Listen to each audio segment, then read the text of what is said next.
Bonsoir et bienvenue sur les antennes de Canal International. Bienvenue à cette autre édition du débrief de l'actualité. Une édition du débrief de l'actualité avec au sommet dans la pause actuelle la Colombe du Sud qui défie la formation de Mouloudia d'Alger. Et à côté, on parlera également de l'équipe nationale, les Lions indomptables U17, qui sont dans une veillée d'armes dans le cadre de leur participation en phase finale de la Coupe du Monde féminine U17 qui se déroule au Maroc. Les Lions descendent dans l'arène samedi à partir de 21h, heure du Cameroun. Comment le groupe se prépare après la mise à l'écart de Joseph Ndoko? On en parle, et dans le plat de résistance, on évoquera l'actualité avec les Lions indomptables. Il va falloir passer par le Congo et ensuite soit le Nigeria ou le Gabon pour ensuite jouer les barrages avec les représentants de d'autres confédérations.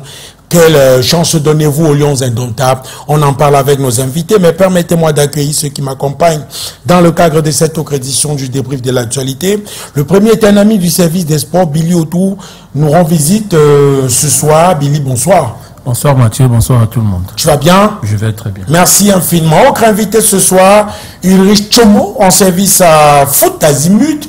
Ulrich, bonsoir. Bonsoir Mathieu, bonsoir aux copanélistes. Heureux de me retrouver sur votre plateau. Tu vas bien? Non, ça va de mon côté. Bienvenue mon cher Ulrich. Autre invité ce soir, bon, c'est un jeune membre du Gala.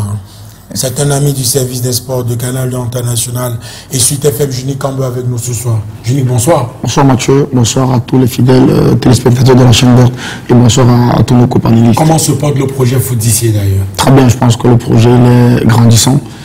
Pour le moment, nous travaillons exclusivement et en grande partie sur le mercato du football camerounais, quelque chose qui est tout de même un petit peu rare dans notre écosystème où l'information sur le mercato, les transferts, les signatures sont un tout petit peu gardées comme secret. Mais pour le moment, je pense que c'est la grosse actualité de Foot d'ici d'ailleurs. Merci infiniment. Je rappelle pour ceux qui nous regardent à la maison que vous avez mis le lotus, seuls les initiés comprendront. Aucun invité ce soir, c'est le coach Désiré Djankam, entraîneur de foot. Coach, bonsoir. Bonsoir Mathieu, bonsoir aux companélistes et bonsoir à tous ceux qui nous regardent à la maison. Celle-là, vous ne l'avez pas vu venir. J'espère véritablement que le plateau sera un régal parce que avoir Billy et Ulrich et Junique à côté de moi, je pense qu'on va véritablement parler football et ce sera un plaisir. Merci infiniment coach. Sans transition, on parle de pause actuelle. Je commence par toi Billy Otou. On parle de la Colombe du Sud qui défie le Mouloudia d'Alger. Quelle chance pour la Colombe pour ce match aller qui se déroule en terre camerounaise?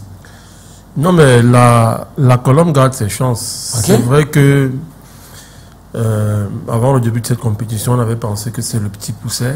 Ouais. Mais là, lorsqu'on voit ce qu'elle nous a produit, ce que cette équipe a démontré face à Diaraf, elle a mis beaucoup d'intensité pour une équipe qui n'a pas disputé de rencontre depuis pratiquement 4 mois. Il manque de compétitivité, il recrutait beaucoup de nouveaux joueurs. On s'est rendu compte qu'au niveau de la cohésion, il y a des choses qui commençaient déjà à fonctionner. Puis 0 but ici, partout ici, 1 but à 0 à Dakar. Je crois que là, c'était une très bonne entame. C'était le plus dur. Maintenant, face au Mouloudia, en face, qui est une équipe, déjà, il y a une grosse différence en termes de budget. Une équipe qui est beaucoup plus expérimentée, qui a sur son banc de touche un entraîneur qui a déjà remporté cette compétition avec le Mamelodi Sundowns.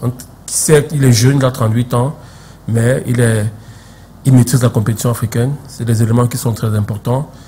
Même si lorsqu'il était du côté de Maroc la saison dernière, il n'a pas eu de résultats assez positifs. Mais il y a que c'est un bon entraîneur et puis il a un bon groupe. Sur le plan de la compétitivité, c'est un élément qui est aussi très important en compétition africaine.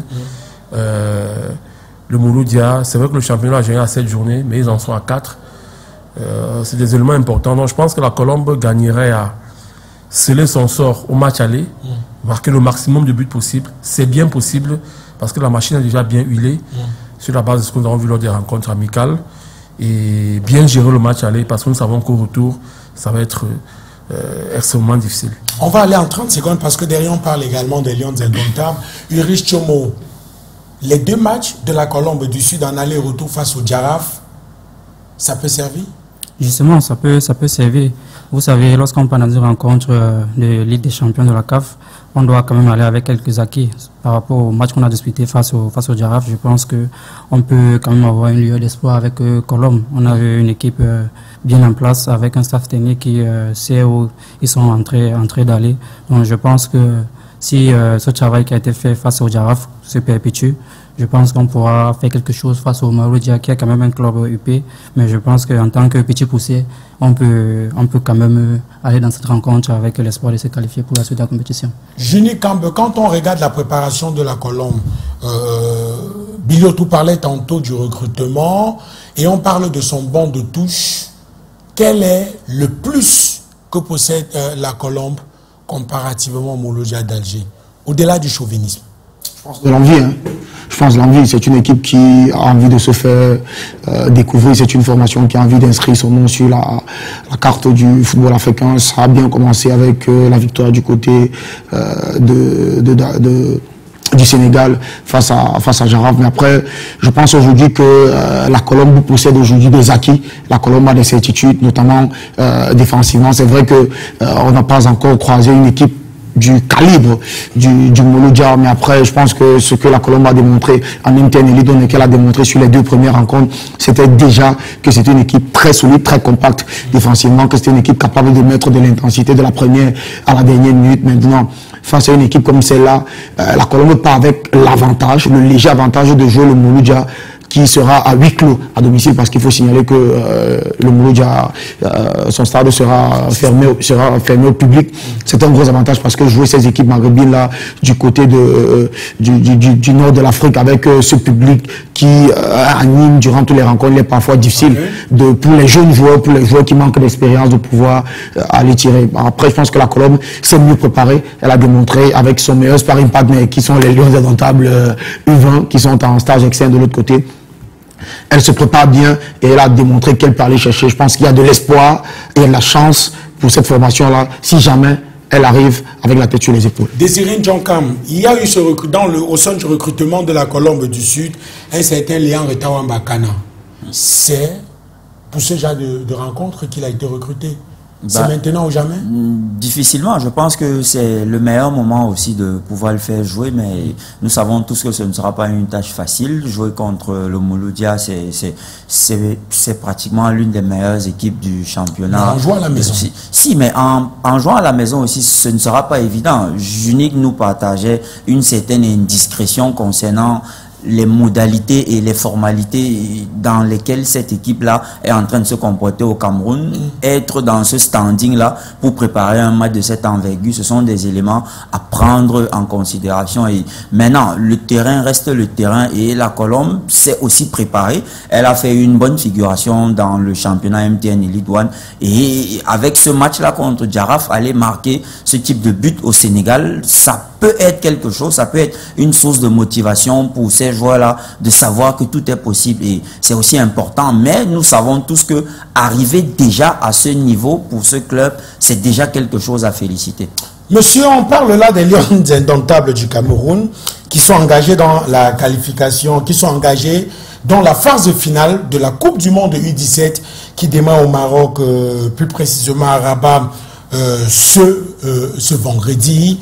Et les Lions indomptables entrent dans la compétition demain samedi. Mais Biliotou, avant de parler du début de compétition de la bande à Mike Ndoumou, est-ce que pour toi, les filles, au vu des résultats durant cette préparation, se sont remis du départ de Ndoko? Elles ne peuvent pas entièrement se remettre du départ de Ndoko. Mais les choses se font de manière progressive. Ok. Parce que après le départ de Ndoko, je crois que la chance que nous avons eue, c'est qu'il y a eu plus d'une semaine d'acclimatation durant lesquelles le nouveau staff conduit par Mike Ndoumou, assisté d'Hassan Bala, je crois que c'est comme ça que cela a été fait. Je crois, voilà. Ils sont arrivés et puis il y avait un travail de SAP à faire sur le plan mental. Vous savez, c'est des gamines. Et avec Ndoko. Plus d'un an avec Ndoko. Oui, il y avait déjà. Préparer cette compétition-là. Oui, il y avait un côté affectif. Ndoko était comme un père pour elle. Donc, on s'est détaché de lui comme cela, alors qu'elle savait qu'elle irait avec lui à la compétition. c'est déjà quelque chose qu'il faut réparer progressivement. Ça ne peut pas se réparer tout d'un coup. Donc, Ndoumou et son staff sont en train de le faire. Et on essaie de créer une cohésion. C'est vrai qu'on voit des filles qui sont ensemble et tout, mais c'est des images. Et en interne, ça se fait de façon progressive. Il y a eu des rencontres amicales. C'est vrai que nous avons perdu face à la Chine. Après, derrière, je crois qu'il y a eu un match nul contre l'Équateur. Mais les rencontres amicales, le plus important, généralement, c'est pas le score. C'est ce qu'on retient, ce qu'on tire. Surtout que il y a un nouveau staff qui est arrivé. Parce que Tatiana Ebumbu également n'a pas été... Elle a été mise de côté. Elle a été mise de côté. Donc, sur le plan technico-tactique, il faut refaire les choses. Il faut revoir sa façon de jouer. On saura bien si les filles ont pu implémenter cela aussi rapidement avec Ndoumou Mike. Parce qu'on doit quand même faire près de 6 voire 7 mois avec cette équipe.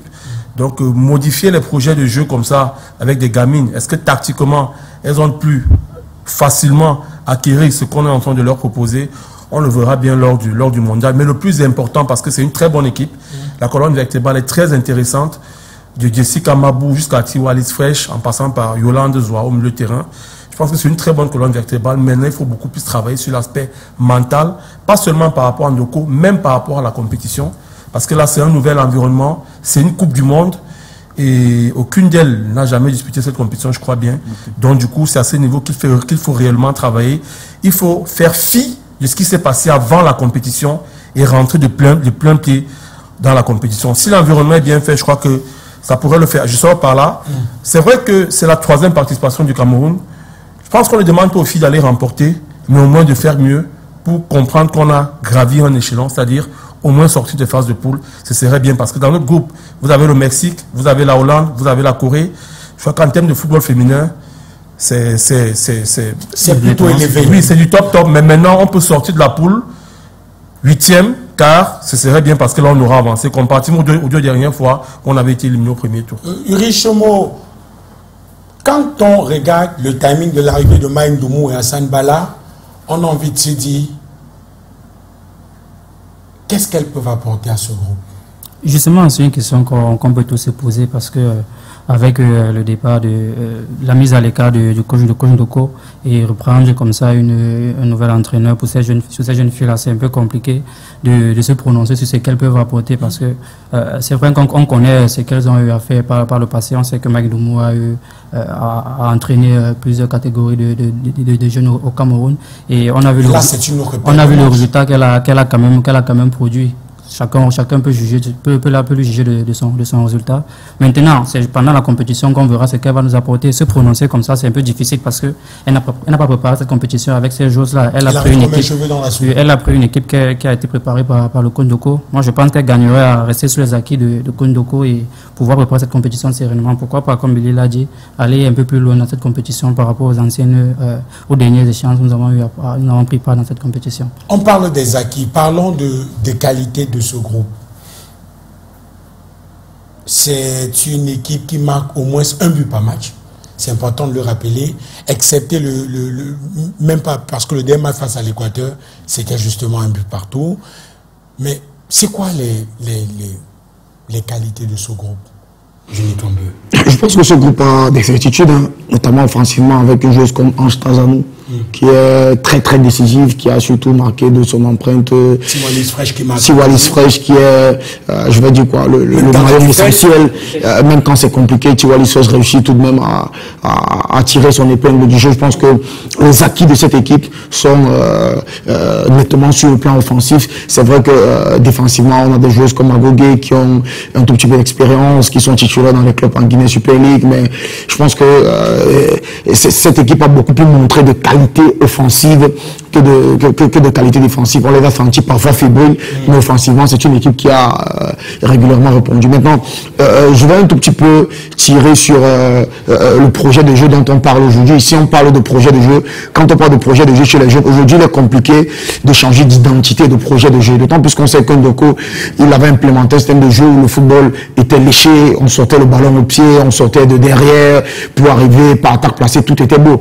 Mike Ndoumou, Hassan Bala, pour moi qui les connaît particulièrement en Guinée Super League, c'est des gens qui ont un football assez direct, c'est pas des gens qui partent sur une longue construction. Donc ça veut dire qu'aujourd'hui on va se retrouver peut-être avec ce problème de compréhension là. Est-ce que le temps qu'ils ont mis dans cette année. Il n'y a pas de temps, parce que là on est direct dans la compétition dès demain. Après ils ont eu 3 matchs. Donc est-ce que ces gamines ont eu le temps d'assimiler ce projet de jeu? C'est la véritable question. Mais je me dis aussi que 3 matchs ça suffit pour boucler un groupe, ça peut fabriquer un groupe. Ça peut comme ça peut ne pas suffire. La véritable interrogation aujourd'hui qu'il faut soulever, c'est au niveau de la DTN, parce que c'est la DTN qui façonne le projet de jeu des sélections jeunes. Ça veut dire que si au niveau de la DTN il y a un projet de jeu des sélections jeunes, le coach qui viendra à la tête de la sélection, parce que c'est les mêmes entraîneurs, parce qu'on parle de Mike qui est adjoint à Jean-Baptiste Bissé, qu'on parle de Hassan qui est le coach de Hugo. S'il y a un projet de jeu qui est déjà bâti sur ce qu'on veut dans nos sélections jeunes, le coach qui viendra ne suivra que... Exactement, il viendra implémenter, il ne viendra pas faire la magie ou il ne viendra pas donner ce qu'il n'a pas. Côte Désiré Ndjonka, pour sortir cette équipe, où est-ce que vous la voyez? Où est-ce qu'elle peut aller? Jusqu'en quart de finale, jusqu'en demi-finale? Pourquoi pas aller chercher le Graal? C'est possible? Ce sera très compliqué parce que nous parlons là du football jeune et nous savons très bien que lorsqu'on a un bébé et qu'on lui enlève une tétine dans la bouche, les premiers éléments, ce sont souvent des cris avant de pouvoir revoir. Et certainement, ce que l'on doit en principe faire dans cette situation-là, quand un entraîneur ou un sélectionneur arrive quelque part, il y a un travail qui a été fait, vous avez le devoir d'appeler le précédent. Moi, par exemple, sur ma propre situation, je viens de m'engager dans un projet avec Jeunesse de Bonamoussadi. Okay. Et l'entraîneur qui était avant moi a eu des soucis avec l'administration. Il est parti et il ne veut même pas entendre parler de l'administration. Mais moi, je suis arrivé, je l'ai appelé, je lui ai dit, j'ai envie qu'on se rencontre parce que je vais échanger avec lui. Je l'ai rencontré, on a échangé, il m'a donné des informations et c'est à partir de ces informations... Il y a une ligne directrice à suivre. C'est à partir de ces informations-là que j'avance. C'est à partir de ces informations-là que... Bon, il me donne des informations, mais je me fais mon idée. Donc, il est important de savoir, est-ce que ces entraîneurs qui arrivent dans cette situation aussi délicate ont pris la peine, au-delà de l'aspect des mœurs dont on a parlé, et d'appeler l'entraîneur et de lui dire où en étais-tu, est-ce qu'on peut avoir les clés du camion? Maintenant, à partir de ce moment-là, s'il refuse de vous donner les clés du camion, vous comprenez donc qu'il faille véritablement avancer. Tout à l'heure, on est en train d'interpeller la direction technique nationale. Des choses sont en train de se mettre progressivement en place. Et si la direction technique nationale était intéressée, on aurait intéressé la direction technique nationale au niveau du choix de tous ces entraîneurs-là. Parce que là, on réveillera forcément une certaine identité. Jusqu'à Marc Brice, on cherchera à savoir, est-ce que pour faire venir un entraîneur, est-ce que c'est pas du ressort de la direction technique nationale d'un pays? Ok. Monsieur Transition, et derrière, on s'intéresse à l'actualité autour des Lions indomptables. Le Cameroun jouera les barrages. Ce sera durant le mois de novembre. Et plus précisément, le 13, on devra défier la République démocratique du Congo. À tout de suite.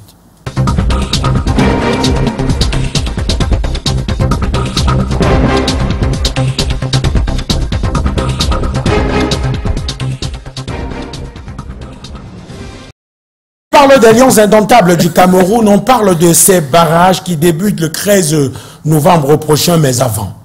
On revient sur la période des FIFA qui vient de s'achever et justement, il y a cette question, la qualification justement pour la phase finale de la Coupe du Monde. Comment justement vous comprenez, vous arrivez à comprendre le choix quand même que dans la poule du Cameroun, pour la campagne de qualification, il y a eu le Cap-Vert, l'île Maurice, les Swatini et l'Angola, et que le Cameroun a quand même réussi à manquer sa compétition. Est-ce que vous comprenez ça, Biliotou? Non, mais on comprend. Avec des sélections aussi faibles? Non, c'est le mot qu'il ne faut pas utiliser. Vous savez, le fait d'être passé... Vous direz quoi? Le fait d'avoir... Non. Mathieu, pourquoi vous voulez m'emprunter des mots? Prêtez-moi de l'argent. Sacré Mathieu. Non, ce que je vais dire, c'est que logiquement, si on veut s'appuyer sur ce que le football nous a souvent démontré, avant les années 2010, le Cameroun se qualifie. Ok. Mais après les années 2010, déjà en 2012, on ne va pas à la CAN. Qui nous empêche d'aller à la CAN? Le Cap-Vert. Ça veut dire que c'est comme dans la vie. Pendant que vous dormez sur vos lauriers, les autres travaillent. Hein. C'est ce qui s'est passé. La CAN à 24 nous a démontré ici qu'on a vu des pays comme l'Ouganda se qualifier pour les 8e de finale. Ok? Non, c'est que le Cameroun lui-même sait s'aborder. En fait, c'est ça. Nous sommes responsables de ce qui se passe chez nous. C'est-à-dire qu'on a deux entités. L'un qui s'occupe de l'aspect technique, l'autre qui s'occupe de l'aspect financier, qui est l'État du Cameroun, qui ont passé le temps à se regarder en chaîne de faïence, qui à un moment donné n'ont pas rangé leurs armes et pour mettre en avant l'intérêt du football camerounais. Et puis on a vu les mauvais résultats que nous avons faits. Ok, le match contre les Swatini, où nous faisons 0 but partout. Mais les raisons ne sont pas sportives, les raisons sont extra-sportives. Mais c'est ça qui nous a rattrapés jusqu'à ce jour. Voilà, je pense que Marc ici est arrivé au Cameroun, on a vu une équipe qui au départ tenait l'affaire par le bon bout, mais comme je dis souvent, à force de tirer sur la corde, elle finit par se lâcher. Vous voyez le match que nous faisons face à l'Angola. Jamais le Cameroun n'avait produit pâle copie à Yaoundé depuis l'arrivée de Marc Brice. On ne gagnait toujours pas des scores fleuves. En termes de contenu, c'était du football champagne. Le public était émerveillé. Mais là, qu'est-ce qu'on a produit face à l'Angola? Une première mi-temps insipide. Une rencontre insipide dans son ensemble. Okay. Des joueurs qui ne mettaient pas d'intensité, des joueurs à qui manquait de l'envie. Donc du coup, ce qui se passe chez nous, c'est que moi, je ne suis pas surpris. Okay. Je ne suis pas surpris. Et pendant que vous dormez sur vos lauriers, vous avez des pays comme le Cap-Vert qui travaillent. C'est la même chose avec le Nigeria. Le Nigeria n'est pas qualifié. Le Nigeria passera par les barrages. Parce que là-bas également, il y a eu beaucoup de problèmes. On a mal entamé. Et voilà ce qui nous arrive. Ulrich Tchamo, on va dans un instant avoir de la réclame avec nos partenaires du Paris Mutuel Urbain Camerounais. Mais avant, je veux qu'on reste sur cette qualification directe manquée. C'est vrai qu'on peut encore se qualifier, mais il va falloir passer par les barrages. Est-ce que vous croyez qu'on l'a? Est-ce qu'on paie les atermoiements d'une lutte insipide entre la Fédération camerounaise de football et le ministère des Sports?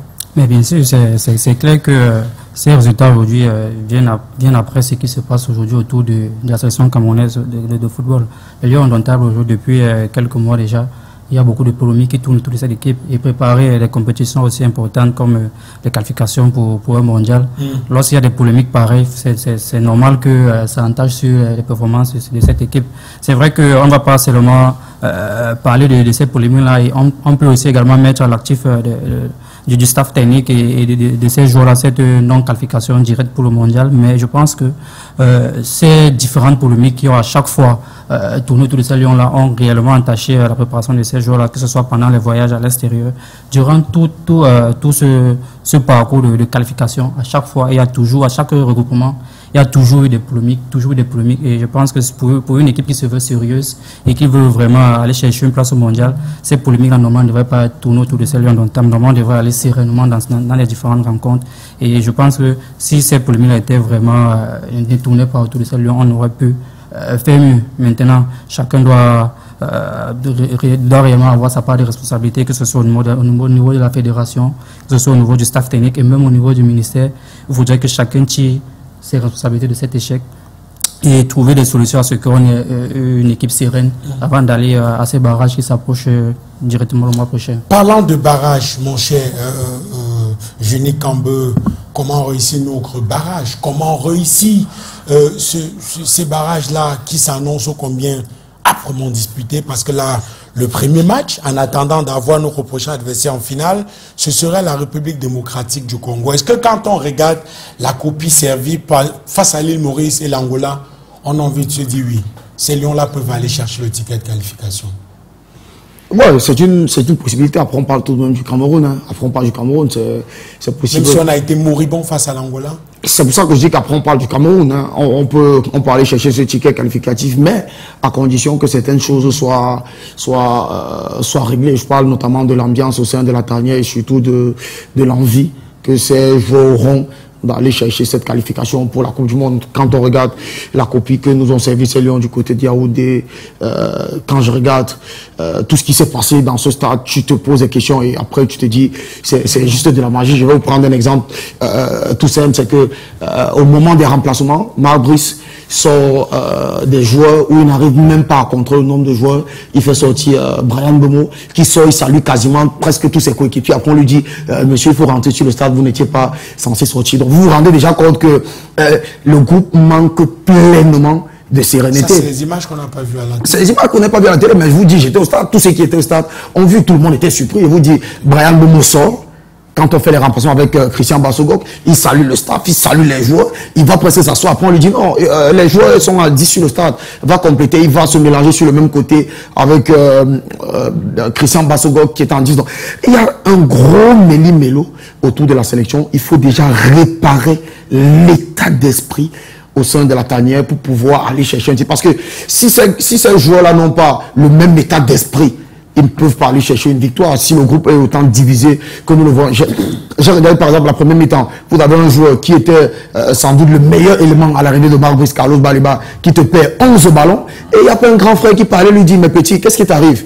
Il faut jouer, il n'y a pas quelqu'un qui peut lui remonter le moral. Un moment, il a la tête complètement baissée. Donc, ça, c'est des signes qui montrent un groupe qui est complètement fragilisé, qui est complètement disloqué. À qui la faute?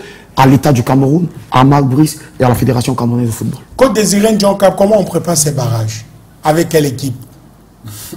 Avec l'équipe du Cameroun, avec les joueurs qu'on a, mais... Avec quels joueurs? C'est très difficile parce qu'il y a aussi une gestion de ces joueurs-là qui n'est pas très appropriée. Il y a des joueurs qu'on convoque, qu'on n'utilise pas. Il y a des joueurs qu'on convoque après ce qu'on a convoqué, qu'on utilise au même poste. Je vais prendre l'exemple, par exemple, de Magri, qui est dans cette tanière depuis un moment. Qui attend toujours son heure. Et on a Eta qui est arrivé après lui, qui joue pratiquement le même poste. Soit l'idéal, ce serait de le laisser. Si on prend un joueur qu'on ne va pas l'utiliser, l'idéal, ce serait vraiment de le laisser. Et ça... Après, on joue sur le stade. Après, tu ne peux pas convoquer 26 joueurs. Tu as 9 joueurs que tu laisses le coach terminer, coach aller au bout. Donc, c'est un peu difficile de travailler dans ces conditions-là. Maintenant, je suis très d'accord avec Junique parce que moi, ce match, je discutais avec Billy. Je l'ai revu plus d'une dizaine de fois. Et j'ai remarqué beaucoup d'aspects. Pour ceux qui sont à la maison, qui peuvent regarder ce match, ils comprendront énormément de choses. Sur cette envie-là dont parle Junique. Sur quoi, le body language? Non, sur la manière même des joueurs de jouer. On n'a jamais vu une équipe du Cameroun jouer de cette façon. Okay. Et il y a un désordre fou qui s'est installé dans cette tanière. On a des couloirs qui se retrouvent à l'axe, qui prennent des ballons, qui font du n'importe quoi. On n'a jamais vu, même Carlos Baliba. Il y a d'ailleurs des petites séquences qu'on va certainement produire peut-être à la prochaine lorsqu'on viendra dans votre émission. On essaiera de reproduire pour voir ce qui n'a pas marché et on essaiera de voir ce qui a un peu marché. Vous avez par exemple une situation où le Cameroun est en train de dominer l'équipe. On a une situation de corner où on passe près de 30 secondes sur une situation de corner où on a la possibilité de combiner rapidement et de pouvoir jouer. Où on a un Koudou qui est sur le ballon, on a un Bemo qui arrive, il s'échange et par la suite il quitte et ça se rejoue encore. Donc il y a un gros travail à pouvoir faire dans cette équipe. Si seulement, parce que pour aller se qualifier, on va jouer contre des équipes qui ont faim.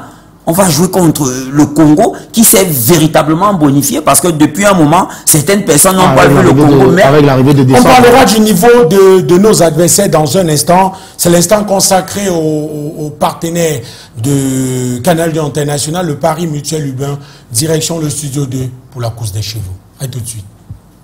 Ce studio, on parle de l'équipe nationale du Cameroun, des Lions indomptables du Cameroun qualifiés pour les barrages.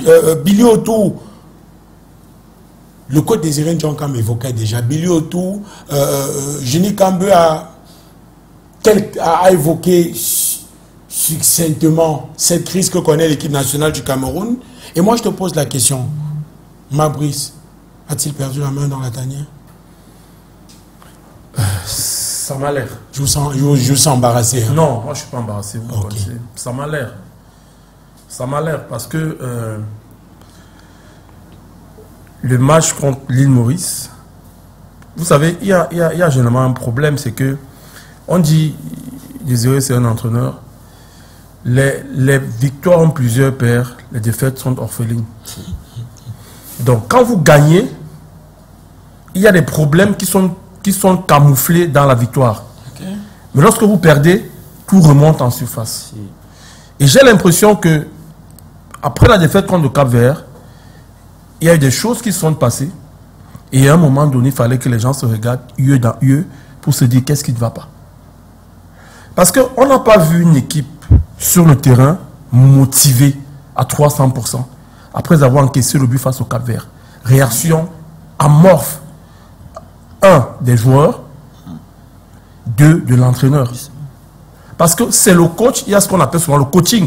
Quand vous êtes assis sur... Et Marc Brice, depuis qu'il est arrivé au Cameroun, il a ce problème. Déjà, sa deuxième rencontre face à l'Angola, à Luanda, on avait fait ce constat.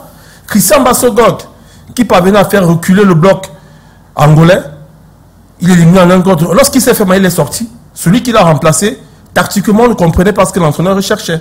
Après, on s'est dit, bah, il vient d'arriver, il ne maîtrise pas son groupe. Mais un an et demi après, récemment contre l'Angola, vous n'attendez pas la 83e minute pour commencer à faire les remplacements. On a l'impression que vous ne connaissez pas votre groupe. Qu'est-ce qui se passe? Mais qu'est-ce qui amène l'entraîneur à attendre la 83e minute pour faire les remplacements alors qu'il sait qu'il doit obligatoirement gagner? Ok. La gestion de son groupe. Junig l'a dit tout à l'heure. Si le groupe, je préfère dire si, je ne vais pas affirmer ici, si le groupe est fragilisé, qui doit remettre les joueurs à l'endroit? C'est l'entraîneur. C'est le coach qui remet les joueurs à l'endroit. Ok? Parce qu'il y a une défaite. On n'avait jamais vécu dans un climat où il y a eu une défaite. Donc c'était une situation nouvelle que le groupe vivait. Maintenant, c'est à l'entraîneur de régler ce cas parce qu'il doit avoir de la poigne. Okay. Si cette défaite contre le Cap-Vert, et peut-être qu'en autocritique, certains joueurs étaient fâchés des autres, et que cela a eu un impact sur nos prestations face à l'Angola, mais qu'est-ce qu'on fera à la CAN? C'est grave. C'est pour cela qu'en termes de solution, je dis, première des choses, Marc Brice doit comprendre effectivement comment fonctionne ton équipe. Les joueurs doivent également être très motivés. Le Nigeria se qualifie comment? Victor Osimhen vous fait un quadruplé. Un triplé. Le Gabon doit chercher la seconde place pour les barrages. Pierre-Emerick Aubameyang vous fait un quadruplé. C'est qu'à un moment donné dans un groupe, on l'a vu avec le FC Barcelone, on l'a vu avec le Real de Madrid, quand ça ne va pas, les cadres prennent les choses en main. Même l'Égypte avec Salah aussi. Mohamed Salah avec l'Égypte. À un moment donné, quand vous sentez que votre... Oui, c'est que contre le Cap-Vert, on l'a vu. Lorsque nous sommes menés par un but à 0, je crois que c'est à la 53e minute. Okay. Mais on a assez de temps pour réagir. Mais si vous avez un coach qui n'a pas la lecture tactique qu'il faut, la vista qu'il faut pour savoir que ici je vais modifier comme ça, ici je vais faire ce réajustement, mais les joueurs, qu'est-ce qu'ils font? Ils prennent les choses en main. Vous avez un capitaine qui est sur le stade. Vous avez des cadres. Mais si ces cadres-là eux-mêmes commencent à vous montrer des signes de fatigue, regardez, vous voyez le dernier match contre l'Angola. Kevin Koudou. Moi je dis, lorsque vous faites des choix dans vos carrières, il faut penser que vous êtes en sélection nationale. Quand tu quittes la première division saoudienne pour aller en deuxième division saoudienne, qui est un cran en dessous, forcément, cela aura un impact sur tes prestations. Et c'est visible aujourd'hui. Okay. Après, c'est Marc qui est la ligne. Il y a une grosse incongruité sur le cas de Koudou, par exemple. Carlos Baleba, on se rend compte que lui qui était notre force, aujourd'hui, ça ne va plus. Ça ne va plus. Le terrain, il manque combien de... Il se loupe au niveau de combien de passes? Il perd beaucoup de ballons parce qu'il veut garder des ballons plein axe sur une phase où vous êtes en train de sortir. Confiance. Non, je crois que quelque part aussi, son transfert manqué à Manchester serait passé par là. Il n'a que 20 ans. Parce qu'en club, Carlos qui était titulaire, qui jouait pratiquement 80-90 minutes, son temps de jeu a réduit en club. Exact. Parce que même en termes de prestations, ça ne suit pas en club. Ce n'est pas une affaire de sélection nationale. C'est que mentalement, il n'est pas bien. Et sur le stade, vous voyez ses prestations.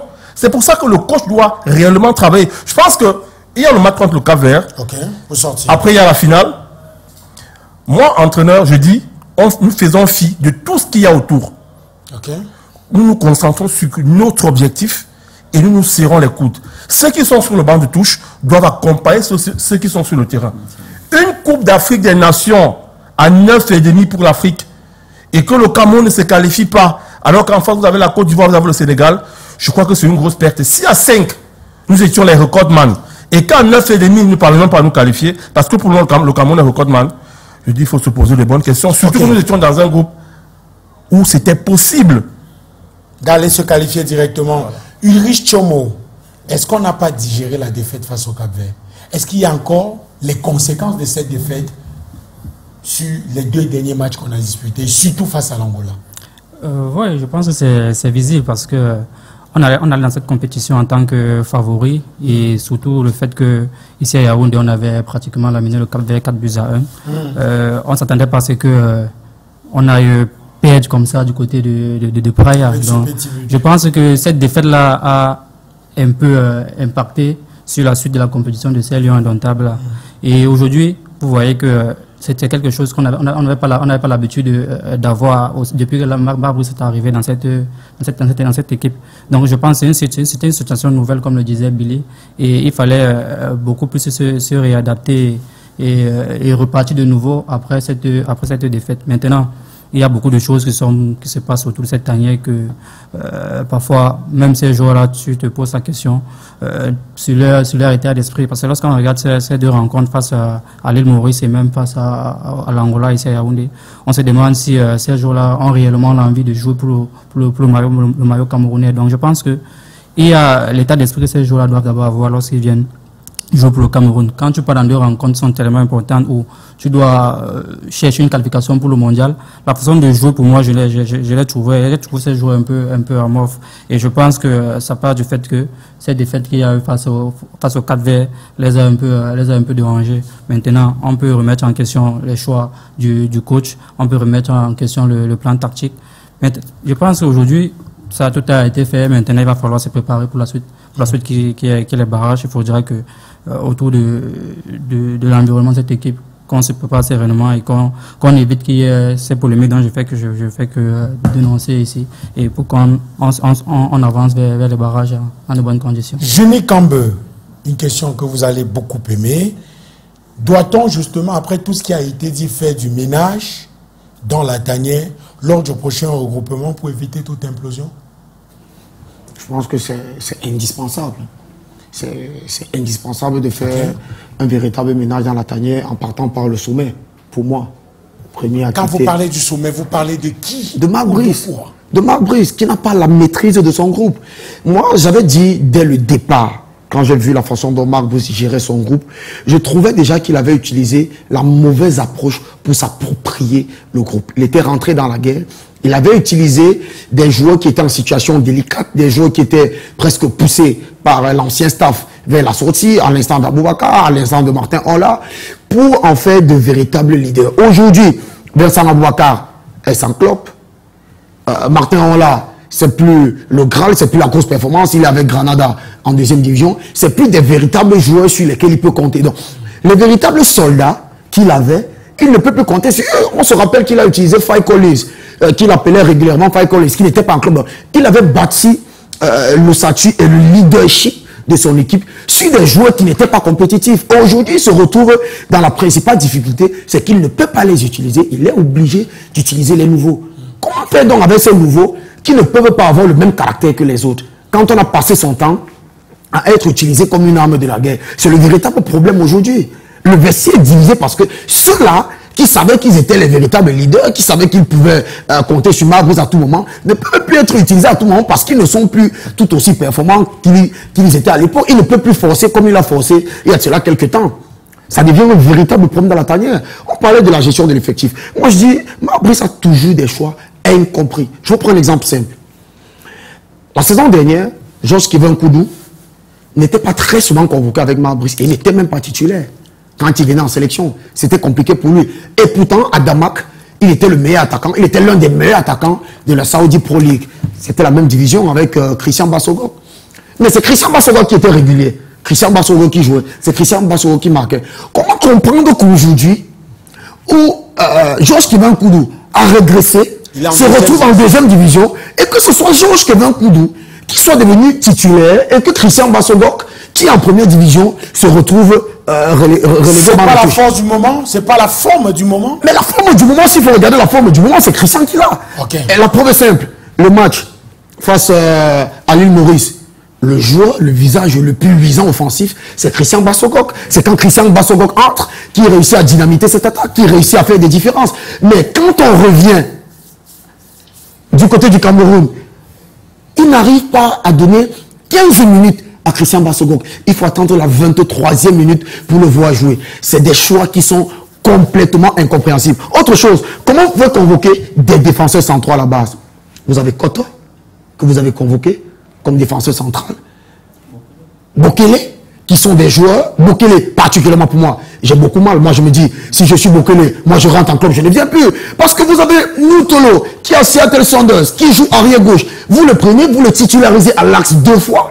Et vous avez un défenseur central titulaire dans son club, qui fait des grosses performances, qui est même parfois dans l'équipe type. C'est un véritable problème. Il termine. Pour moi, ce sont des incompréhensions. Je ne parle pas de la... Je ne dis pas que Tolo joue mal ou que Tolo a mal joué, mais je suis en train de dire que... Je dis... Voici ce que je dis. Tolo... Parce que c'est garde. Tu sais pas, si vous avez deux défenseurs centraux Oui. qui sont sur le banc, Ouais. déjà que Tolo, que tu dis, ne pas être défenseur central. Ouais. Moi, j'ai vu Tolo en club jouer en défense centrale, une défense à 3. C'est vrai que c'est pas la même animation. D'accord. Mais il a juste stopper côté gauche. Ouais. Et dans cette équipe, c'est pas la première fois qu'il joue défenseur central. Lui-même, il l'a dit. Bah, défense à 3. Non, même une défense à 2. Non, à 3. Non. Stopper. Non.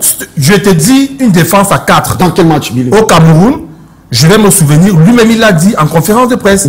Chez les jeunes, par exemple, Non. il était utilisé, mais avec l'équipe nationale du Cameroun. Chez les jeunes, Billy. Chez les jeunes, Billy. Mais lui-même il l'a dit, sous Conte Sao. Billy, chez les jeunes. Sous Conte Sao. À la CAN, c'était la défense à 3, Billy. On n'a plus assez de temps. À la CAN, c'était la défense à 3. Terminé, La défense à 2. terminé, La défense Génie. à 2. Moi, c'est toutes ces incongruités-là que j'aimerais relever. Marc Brice a réussi à fragiliser son groupe avec ses choix et des frustrations. La dernière fois, je parlais par exemple du cas Vincent Boaka. Vous convoquez pas un mec qui a marqué 15 buts, qui a 2 passes décisives, comme Eric Maxime Choupo-Moting, qui est un vice-capitaine de la tanière, même si aujourd'hui on le lui a enlevé. Vous le mettez sur le banc pendant 2 matchs pour faire jouer un joueur qui est sans club. Il a réussi à fragiliser le moral de ces joueurs-là. Ok.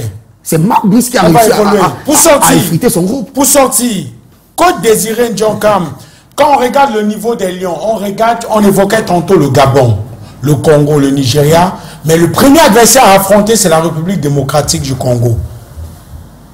Est-ce que le Cameroun est au niveau?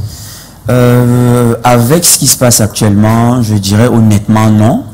Sans émotion, je dirais non, ce sera super compliqué si à un certain moment, il n'y a pas un certain linge qui est véritablement lavé, parce que ça va très mal jusqu'au point où lorsque vous êtes sur un banc de touche, vous êtes un entraîneur et vous attendez autant de temps pour faire un remplacement que tout le monde voyait d'ailleurs, c'est super compliqué. Et généralement, on dit il y a un élément qu'on enseigne en stage, le temps du coaching. Et généralement, vous allez toujours voir dans la plupart des équipes, à l'heure de jeu, il y a des remplacements qui sont faits.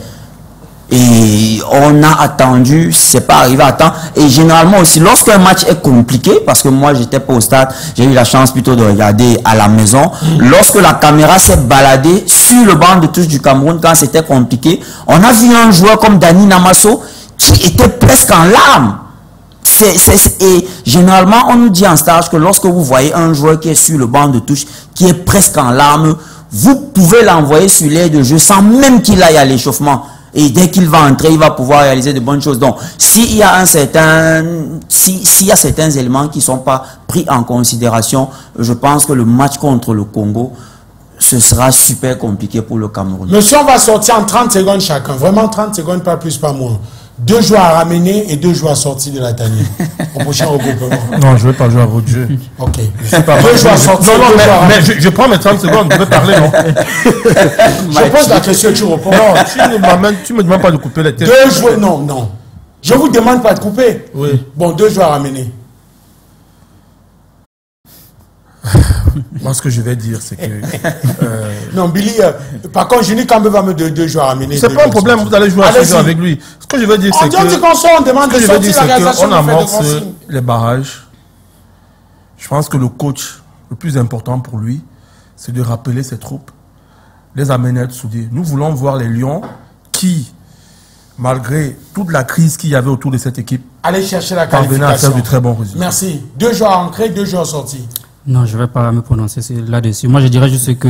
verrez, je ne suis pas Marc Brice, mais je vais juste dire qu'il faut ramener des joueurs qui ont un meilleur état d'esprit, qui sont prêts à défendre les couleurs du Cameroun. Merci, Rich. 2 joueurs entrés et 2 joueurs sortis pour le prochain regroupement. 2 joueurs sortis, je n'irai pas jusqu'à 2. Mais Vincent Aboubakar doit quitter la tanière. C'est le premier. Et le second Parce joueur? que ces convocations ne respectent aucun critère de sélection dans un pays. Un mec ne peut pas faire autant de temps, près de 150 jours sans s'entraîner, sans avoir de club.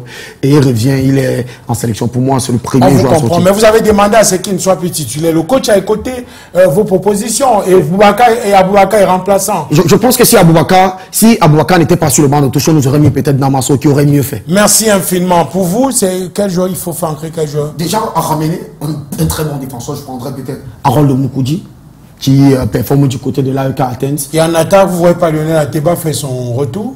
C'est compliqué pour moi aujourd'hui de demander à un joueur comme Lionel Ateba de faire un retour en sélection, même si je voudrais très bien, parce que en termes de performance, ça ne suit pas. Il n'a pas encore marqué en compétition normale, donc je pense qu'il a un temps d'acclimatation et il faudra qu'il s'acclimate et qu'il performe pour pouvoir revenir. Merci, coach. 2 têtes à ramener. Vous ne coupez pas les têtes. Je vous propose de nous ramener 2 joueurs.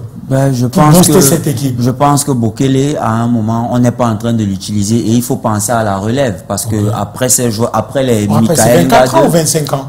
Après 24. Ouais. Après Ngade, ce sont les Bokele qui vont forcément intégrer la tanière. Donc il est important d'avoir une certaine gestion concernant ce joueur et peut-être l'astuce qu'il faudra avoir, c'est de s'asseoir avec ces joueurs, que Marc Brice reconnaisse quand même si il a raison ou tort, qu'il s'asseye avec les joueurs et qu'à un moment qu'il essaye de dire je reconnais avoir été fautif, je reconnais avoir commis certaines erreurs, mais pour cette qualification-là, il est important pour nous de regarder dans une On n'a pas vu le temps passer. On n'a pas vu le temps passer. Merci infiniment, monsieur, d'être passé par ici. On se donne rendez-vous très bientôt sur les antennes du canal international. On embrasse très fort l'équipe qui nous a accompagnés ce soir dans le cadre de cette édition. À très bientôt. Bye bye.